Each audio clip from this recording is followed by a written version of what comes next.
Lorsqu'il a fondé les éditions JCL en 1977, Jean-Claude Larouche était loin de se douter qu'il allait atteindre le cap des 10 millions de livres vendus. Je vous propose cette semaine l'histoire d'un immense succès avec cet éditeur saguenayen.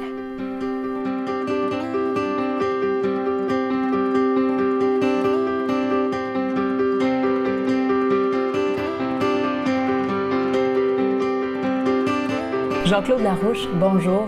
Bonjour Julie. Merci de nous recevoir d'abord. 10 millions d'exemplaires vendus, c'est assez impressionnant. Qu'est-ce que ça représente pour vous? Ça représente une bonne partie de ma vie, premièrement. Et deuxièmement, vous savez, si on fait une image là, avec ça, on peut emplir 200 remorques de 54 pieds, là, ce qu'on appelle des vannes, de 50 000 livres chacune. C'est ça, 10 millions. Ça donne une image plus précise aux gens. C'est quoi 10 millions de livres? C'est beaucoup de livres. Un palmarès qui est considérable. Est-ce que la reconnaissance l'est tout autant? Est-ce que la reconnaissance l'est tout autant? De la part de beaucoup de gens qui nous entourent, oui, la reconnaissance l'est. Par contre, les éditeurs sont frileux pour nous reconnaître ce succès-là, parce que c'en est un. Qu'on le veuille ou pas. Rendu à ce chiffre-là, ça m'épate moi-même. Je me demande même comment j'ai pu faire pour arriver à ça, quand je regarde tout le passé. Mais la reconnaissance, pas fédérale, mais internationale, est peut-être meilleure.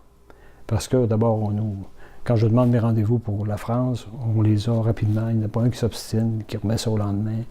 On dit oui, à quelle heure vous voulez, quel jour, bon, puis on se rencontre. Mais ici, c'est pas ça. Mais ici, c'est moins ça. C'est-à-dire? Bien, il y a peut-être du non-dit, puis il y a peut-être de l'envie aussi.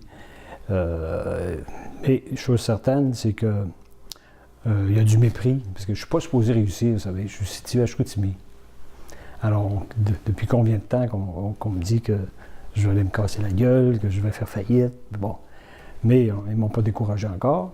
Mais la France, elle est très importante, elle est cruciale dans ce succès-là.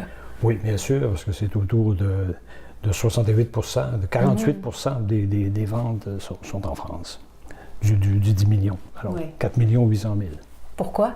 Pourquoi? Bien parce qu'il y a du monde, premièrement. Et puis, on a eu des bons auteurs, comme Marie-Bernadette Dupuis, qui est une Française, qui a été publiée ici, puis qui est devenue populaire là-bas grâce à la publication. Qui a fait le chemin inverse, finalement. Elle a été connue ici avant d'être reconnue en France. Exactement. Exactement. Le chemin inverse, c'est ce qu'on fait d'habitude.